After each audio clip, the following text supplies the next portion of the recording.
Right, let's get into it then. Here we go, baby. Don't mind my appearance. I may look a little disheveled, but that is just because I have been planning out the whole of 2022 and how I'm going to improve my music and my online presence this year. And while I was doing that, I did kind of realise actually that I did a lot of things right in 2021 that grew my profile and my listener base. You know, we've all got to embrace new habits, be a bit better each year, each day, each week, and hopefully these recommendations will be useful to a few of my listeners. So let's just get to it. I'm rambling a lot. I've never really done an intro. I haven't written a script. Maybe that was a mistake, but we will find out very soon.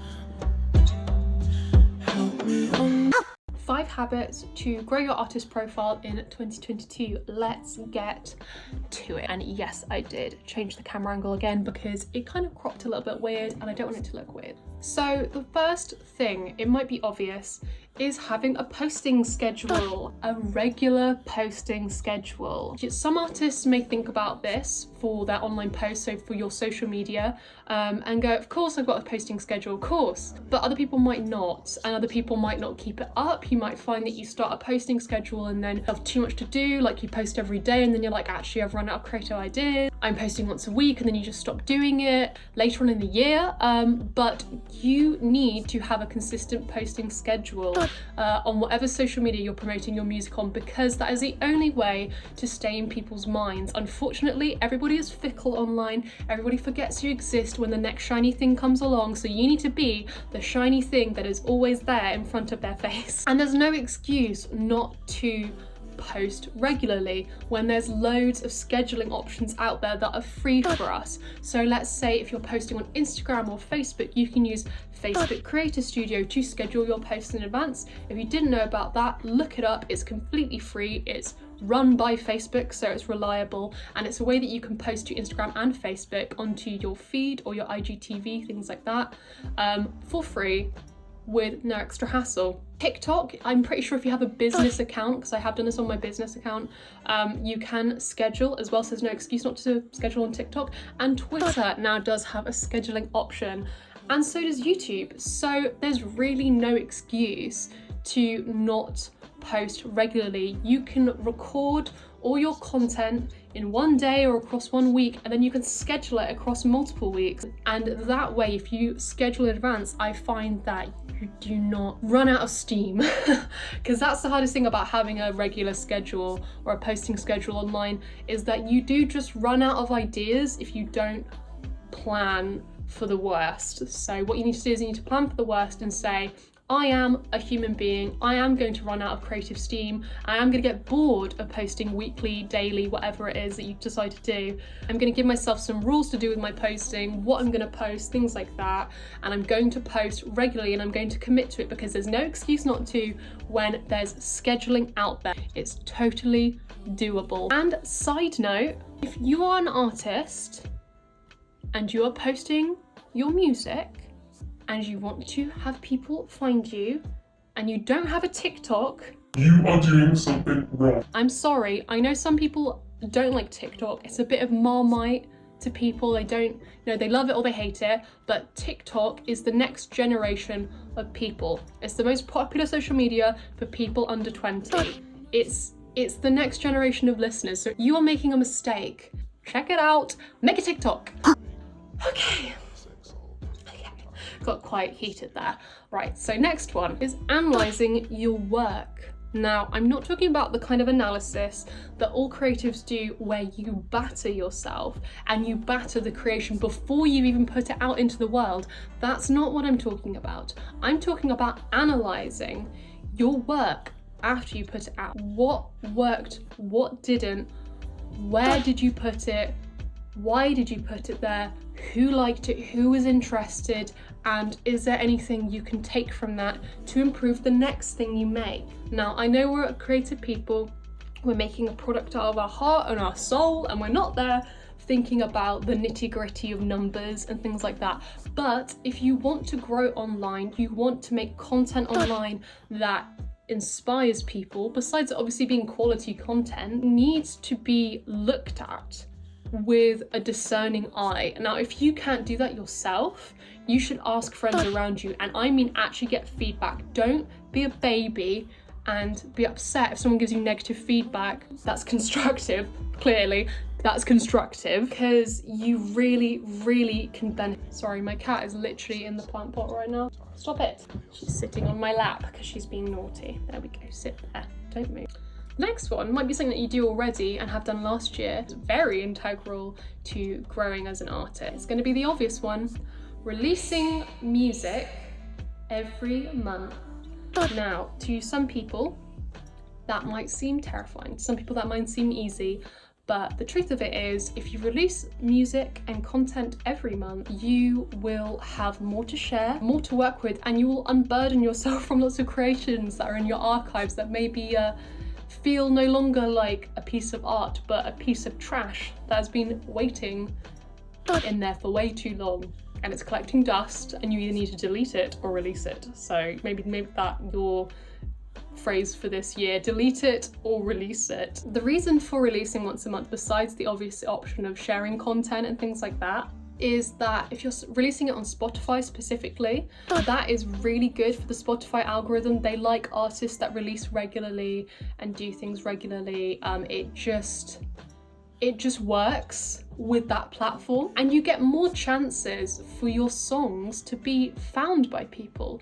If your songs are collecting dust on your computer, how on earth are people going to know what you're about, basically? This is an important feature of music that I think especially producers sometimes forget, playing or going live. So this is kind of like a double-edged one, because it's like playing live can be in person, or we can just be like going live online, but being live, doing live, going live, playing live is very important for your artistic career. So it might be that you're a producer and you don't have an instrument or something you can play. That's fine. There's equipment out there that you can get your hands on or work with that can still be a performance. That's your job to look up, not mine. I don't know what your specific style or creation is, your producer vibe or your vocal vibe, whatever you may.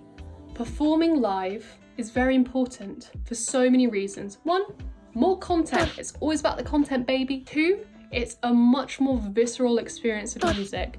People will probably connect to your music more if they see you playing it than just hearing it. Also, alongside that, it's really good for you to find a way that you can practice these songs and play these songs and maybe see them in a different light, because sometimes when you play songs live, you change them up a little bit, you reinvent them, and that's really good creatively for you just to fall in love with your music again. Now, I know because of, the thing that shall not be named since 2020 has limited us to perform live in person. That does not mean that you can't perform live. You can go live on social media. There are live streams, there are live stream festivals, but there's no excuse not to go live. And also, side note, if you're going live online a lot, that is a feature that is picked up on almost all social media as a really positive way to increase yourself in the algorithm. The final habit to embrace this year, I think, to push your music forward that worked for me, is promoting your music after the hype has died down. Continue promoting it. Don't do the thing that every artist does where they're like, release, this release is good, listen to this release, and then get on to the next release and go, this release, forgotten about the old release, only this release now, this is really important, listen to this release. Like, I'm not saying that you need to go mental with it and every day you need to post about every single song you've ever released or every single song you're gonna release. I'm not saying that. I'm saying that just because you made it a year ago doesn't mean you can't promote it now.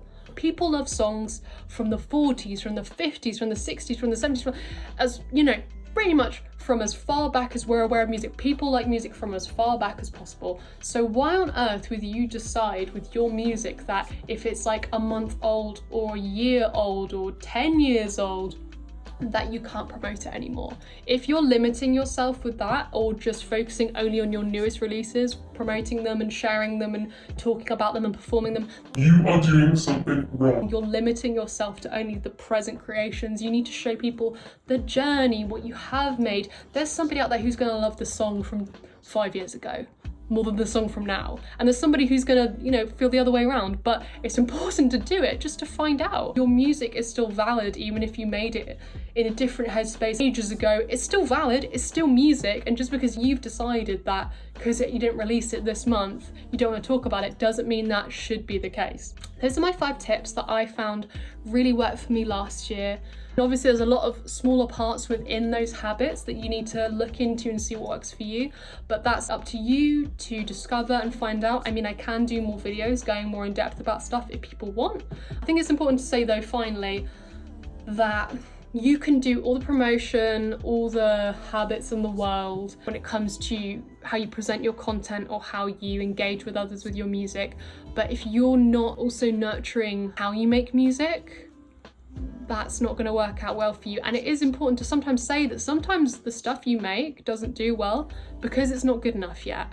Now, I'm not trying to put anybody down or not say that you can't do it in the future and you shouldn't keep striving for something better, but we've all been bad at stuff at some point, and it's possible that if you keep doing these things and it's not being interacted with, you might just need to work more on the music. Sometimes content isn't good, sometimes your work isn't good, sometimes it's not up to scratch, but that's not a bad thing. It just means that you need to work more on it, and you need to just acknowledge what doesn't work, what you haven't done that well, and that's going to make it easier to improve. There's no peak to anybody. And yeah, I wish the best of luck to everybody, and hopefully this is helpful to others. Have a great 2022. I will be posting on YouTube more. That's one of my big goals for this year, to try and post at least monthly a new video that's worth something. Wish me luck for attempting to do that this year, and I want to wish you luck on whatever habits and improvements you want to make to yourself this year, and just keep trying. It doesn't have to be perfect, just keep going. And you will find that in 6 months' time, a year's time, if you commit to something as much as you can, you will see results from it.